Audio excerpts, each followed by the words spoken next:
ઓમ શ્રી ગણેશાય નમઃ. જય શ્રી કૃષ્ણ મિત્રો. શનિદેવ કેમ કાળા છે? કોણે તોડ્યો હતો શનિદેવનો પગ? પીપળાના ઝાડમાં જળ ચડાવવાથી શનિદેવનો સંબંધ શું છે? તો મિત્રો, ખૂબ જ સરસ મજાનો જાણકારી મેળવવા લાયક વિડીયો છે.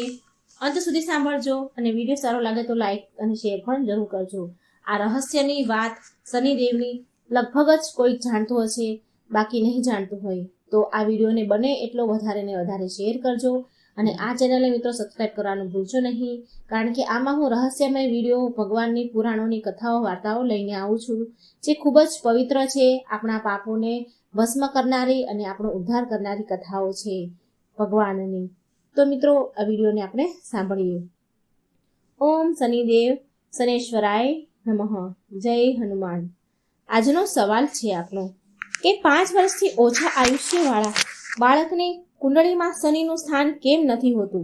શું કારણ છે આની પાછળ?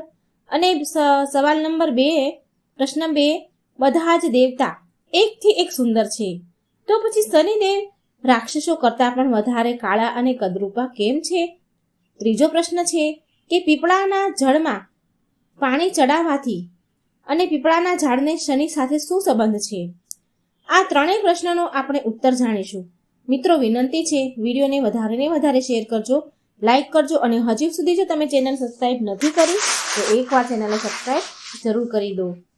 શનિદેવ પણ અન્ય ગ્રહોની જેમ ગ્રહ માત્ર છે અને એ ગ્રહના માલિક શનિદેવ છે, જે સૂર્યપુત્ર છે. શનિની સાડાસાતી અને મહાદશાથી બધા જ લોકો ગભરાય છે, પરંતુ એ જરૂરી નથી કે શનિ માત્ર નુકસાન જ કરે. એ ઘણીવાર કુંડળીમાં બહુ બધા ફાયદા પણ કરાવે છે. શનિ કુંડળી અનુસાર લાભ અને હાનિ આપે છે. હાનિકારક યોગમાં વ્યક્તિ સાચી રીતે ઉપાય કરે તો શનિદેવનું કંઈ બગાડી શકતા નથી, એનો કોઈ દુષ્પ્રભાવ પડતો નથી. તમને ખબર છે, શનિદેવ માત્ર 2 લોકોથી જ ડરે છે, અને એ કયા 2 લોકો છે? તો મિત્રો જાણો કે એમાંથી પહેલા છે સંકટ મોચન હનુમાન, અને બીજા જે વ્યક્તિ શાકાહારી છે, સદાચારી છે, અને રોજ સૂર્ય ઉદય થતા પહેલા પીપળાના ઝાડમાં પાણી ચડાવે તો શનિદેવ એને કોઈ નુકસાન પહોંચાડતા નથી. મિત્રો, તમે લોકોએ લગભગ બ્રહ્મ ઋષિ દધીચી વિશે સાંભળ્યું હશે. તેમના હાડકાને દેવતાઓને તેમણે દાન કરી દીધા હતા. દેવતાઓએ દાનમાં માંગ્યા હતા, માટે એમણે દાન કરી દીધા હતા. અને તેમણે લોક કલ્યાણ માટે તેમના ચામડાને ગાયો પાસે ચટાડીને તેના જીવતા હાડકા દાન કરી દીધા હતા, જેનાથી ઇન્દ્રનું વ્રજ નામનું અસ્ત્ર બન્યું, અને જેનાથી દૈત્યોનો સંહાર થયો અને પૃથ્વી પરથી પાપ ઓછું થયું. દેવતાઓમાં ખાસ કરીને તો ઇન્દ્રદેવ સૌથી વધારે સ્વાર્થી છે. તેમણે મહર્ષિ પાસેથી દાન માંગ્યું, એમની અંતિમ ઈચ્છા પૂરી કરી. ઇન્દ્રદેવે ઋષિ દધીચીની અંતિમ ઈચ્છા પૂછી તો દધીચી ઋષિ બોલ્યા કે હું તો હંમેશા પ્રભુની તપસ્યા જ કરતો રહ્યો છું, માટે ક્યારેય કોઈ તીર્થમાં સ્નાન નથી કર્યું, કોઈ તીર્થોમાં કોઈ યાત્રા નથી કરી. માટે મારી અંતિમ ઈચ્છા છે કે હું મર્યા પહેલા તીર્થોમાં સ્નાન કરી લઉં, બધા જ તીર્થયાત્રામાં સ્નાન કરું. હવે બધા તીર્થ અને યાત્રામાં જો સ્નાન કરવા જાય, યાત્રા કરવા જાય તો બહુ સમય લાગે. માટે ઇન્દ્રદેવ પહોંચ્યા ભગવાન નારાયણ પાસે અને દધીચીની અંતિમ ઈચ્છા વિશે જણાવ્યું. તો ભગવાન વિષ્ણુ કહે છે કે આ તો નિયમ છે કે કોઈ પણ હાલતમાં, કોઈ પણ પરિસ્થિતિમાં મરવાવાળાની અંતિમ ઈચ્છા પૂરી કરવી જ જોઈએ. તો ઇન્દ્રદેવ બોલ્યા, પણ પ્રભુ, જો હું એની તીર્થયાત્રાની ઈચ્છા પૂરી કરવા જઈશ તો વર્ષો લાગી જશે, અને અત્યારે દાનવોનો ખૂબ જ ત્રાસ છે, યુદ્ધ છે, તો પછી બહુ સમય લાગશે, અને એટલો સમય ક્યાં છે આપણી પાસે? ભગવાન વિષ્ણુએ બ્રહ્મા વગેરે દેવતાઓને જણાવ્યું કે તમે બધા મળીને એ જગ્યાએ ઊંડો એક કુંડ બનાવો, અને પછી ગંગા, યમુના, ઘાઘરા, સરયુ, અકલનંદા, ગોમતી, કાવેરી, નર્મદા, બ્રહ્મપુત્રા વગેરે નદીઓનું આવાહન કરો, અને તેમની પાસેથી થોડું થોડું જળ માંગીને એ કુંડમાં નાખો. બધા તીર્થોનું આવાહન કર્યું અને એમની પાસેથી પણ થોડું થોડું જળ માંગો અને કુંડમાં નાખો. ત્યાર પછી ઋષિ દધીચીને એ કુંડમાં સ્નાન કરાવી દો. આગળ વધીને તમારું કાર્ય પછી કરો. અને એ કુંડમાં પણ આજે ઉત્તર પ્રદેશના સીતાપુર જિલ્લામાં સ્થિત છે. પછી ઇન્દ્રદેવે અને બીજા બધાએ દેવે બધી તીર્થોનું, બધી નદીઓનું આવાહન કર્યું અને એના પાસેથી થોડું થોડું પાણી માંગીને એ કુંડમાં નાખ્યું. અને આજે પણ એ કુંડ ઉત્તર પ્રદેશના સીતાપુર જિલ્લામાં સ્થિત છે. કુંડનું નામ દધીચી કુંડ, મિશ્રિત કુંડ બની ગયું. એટલે કે હવે વિશ્વના બધા તીર્થોનું મિશ્રિત જળ વાળું તીર્થ હજી સુધી આ સ્થાન પર દરેક વર્ષે લોકો ત્યાં પરિક્રમા ત્યાં કરવા માટે આવે છે. હાલની ઘડી એ સ્થાન ત્યાં છે. પછી બ્રહ્મ ઋષિ દધીચીએ પ્રાણાયામ દ્વારા તેમની આત્માને બ્રહ્માંડમાં ચડાવી દીધી અને દેવતાઓએ તેમના શરીરથી માંસ હટાવીને હાડકાં નીકાળીને હથિયાર બનાવી લીધા. ભગવાન વિષ્ણુની યુક્તિથી ઇન્દ્રનું કામ તો થઈ ગયું. દધીચીની મૃત્યુ બાદ તેમના માંસ, પિંડ વગેરેના અંતિમ સંસ્કાર થઈ રહ્યા હતા. તો તેમની મહાન પત્ની પતિવ્રતા નારી, જેની ગોદમાં, એના ખોળામાં નાનો એવો 3 વર્ષનો બાળક હતો, તેને પીપળાના ઝાડના મૂળમાં બેસાડીને તેમના પતિ સંગ દધીચી ઋષિ સંગ સતી થઈ ગયા. સ્વાર્થી દેવતાઓએ એ નાનું એવું બાળક, નાનો એવો જીવ, એ બાળકને સામે ન જોયું, ન વિચાર્યું કે આ અનાથ બાળકનું થશે શું. મહર્ષિ દધીચીની પત્ની એના પતિનો વિયોગ સહન ન કરી શક્યા, માટે તેના 3 વર્ષના બાળકને પીપળાના વૃક્ષના થડમાં મૂકીને અગ્નિમાં કૂદી ગયા, સતી થઈ ગયા લોક કલ્યાણ માટે. પરંતુ પીપળાના થડમાં બેઠેલો એ નાનો એવો 3 વર્ષનો બાળક ભૂખ તરસથી તડપી તડપીને બૂમો પાડતો હતો, રડતો હતો, ચીસો પાડવા લાગ્યો. જ્યારે કોઈ વસ્તુ ન મળી તો એ નાના એવા બાળકે જમીન પર પડેલા પીપળાના નાના નાના બોર જેવા જે બીજ ફળ હોય છે એને ખાઈને મોટો થવા લાગ્યો. કાલાંતરમાં પીપળાના પાન અને ફળને ખાઈને તે વનમાં એકલો રહેતો હતો. પીપળાના મૂળમાં, થડમાં એ નાનો એવો ખાડો બની ગયો હતો, તે જ તેનું ઘર બની ગયું. અને એક ગૌ માતા હતા જે એના વાછરડાને દૂધ પીવડાવતા, થોડું દૂધ બચાવતા અને એ બાળકને ત્યાં પીપળાના ઝાડ પાસે આવીને તેનું દૂધ પીવડાવતા હતા. અને આવી રીતે એનું જીવન સુરક્ષિત રહ્યું. એ મોટો થાય છે. એક દિવસ દેવ ઋષિ નારદજી ત્યાંથી નીકળી રહ્યા હતા. નારદજીએ પીપળાના ઝાડ પાસે ખાડામાં આવા નાના એવા બાળકને જોયો ને તેમને ઘણું આશ્ચર્ય થયું કે અરે, આ જંગલમાં, આ વનમાં એક નાનું એવું 5-6 વર્ષનું બાળક છે અને એક પીપળાના ખાડામાં બેઠેલું છે. નારદજીનું મન તો વ્યાકુળ થયું, માન્યું નહીં અને ત્યાં પહોંચ્યા જ્યાં બાળક હતું. બાળકને પૂછે છે કે બાળક તું કોણ છે? પણ બાળક તો હજી બોલતા બહુ શીખ્યો ન હતો, જેવું તેવું બોલતો હતો. કાલી ઘેલી ભાષામાં થોડું ઘણું બોલ્યો તો બોલે છે કે હું કોણ છું એ મને નથી ખબર. નારદજી કહે છે તારા જનેતા કોણ છે? તારા માતા પિતા કોણ છે? બાળક બોલ્યો તેની ભાષામાં, કાલી ઘેલી ભાષામાં થોડું ઘણું બોલ્યો કે મારે પણ જાણવું છે કે કોણ છે મારા માતા પિતા. એવું તો અહીં કોઈ છે જ નહીં, હું કોનો બાળક છું? પછી નારદજીએ તેના તપોબળથી ધ્યાન કરીને જોયું તો તેમને બધું સામે દેખાઈ ગયું. પછી નારદ મુનિએ આશ્ચર્યચકિત થઈ ગયા અને કહ્યું એ બાળકને કે તું તો મહાન દાની, મહાપ્રસિદ્ધ તપસ્વી દધીચી ઋષિના પુત્ર છો.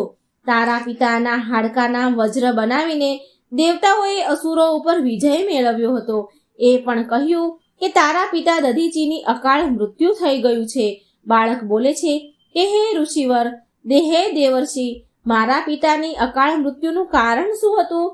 નારદજી બોલ્યા કે તમારા પિતા પર શનિ દેવની મહાદશા હતી. બાળક પૂછે છે કે તો પછી મારા ઉપર આવેલા વિપત્તિનું કારણ શું હતું? નારદજી ફરી કહે છે કે તારા ઉપર આવેલા વિપત્તિનું કારણ પણ શનિદેવની મહાદશા તારા ઉપર પણ હતી. આટલું કહીને દેવ ઋષિ નારદે પીપળાના પાન અને બીજને ખાઈને મોટો થનાર બાળકનું નામ પીપલાદ રાખ્યું અને તેને શિક્ષા આપી તેનો શિષ્ય બનાવ્યો.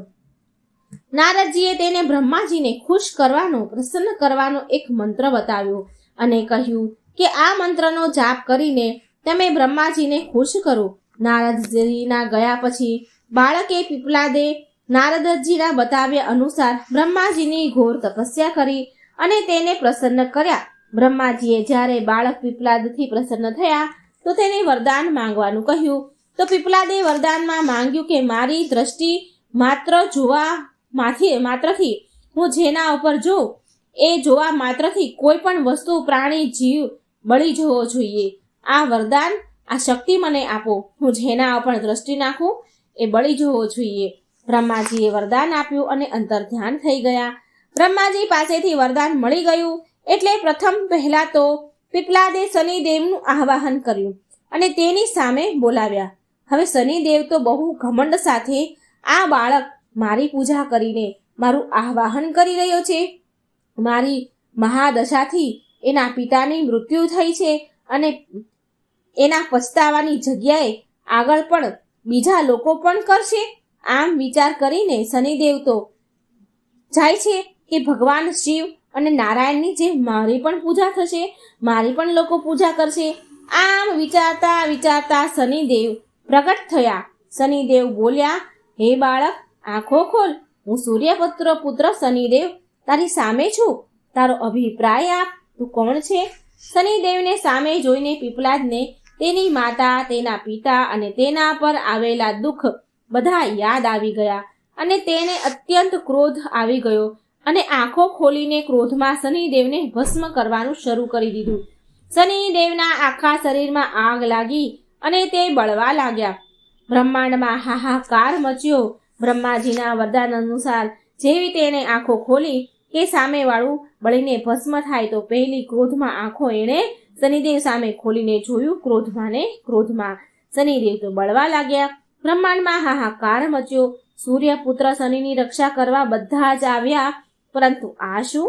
જે પણ શનિદેવને બચાવવા આવે એ પીપલાદ ઋષિ મુનિના સામે જોવાથી બળવા લાગતા. એ ખુદ બચાવવા પોતાનો જીવ બચાવે કે શનિદેવનો જીવ બચાવે? એ ખુદને બચાવવા કે શનિદેવને?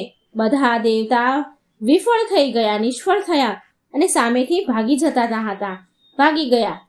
સૂર્યદેવ પણ તેમની આંખોની સામે તેના પુત્રને જીવતા બળતા જોઈને બહુ દુઃખી થયા અને બ્રહ્માજી પાસે તેને બચાવવા માટે વિનંતી કરી. અંતમાં બ્રહ્માજી સ્વયં પીપલાદ સામે આવ્યા અને શનિદેવને છોડી દેવાની પ્રાર્થના કરવા લાગ્યા.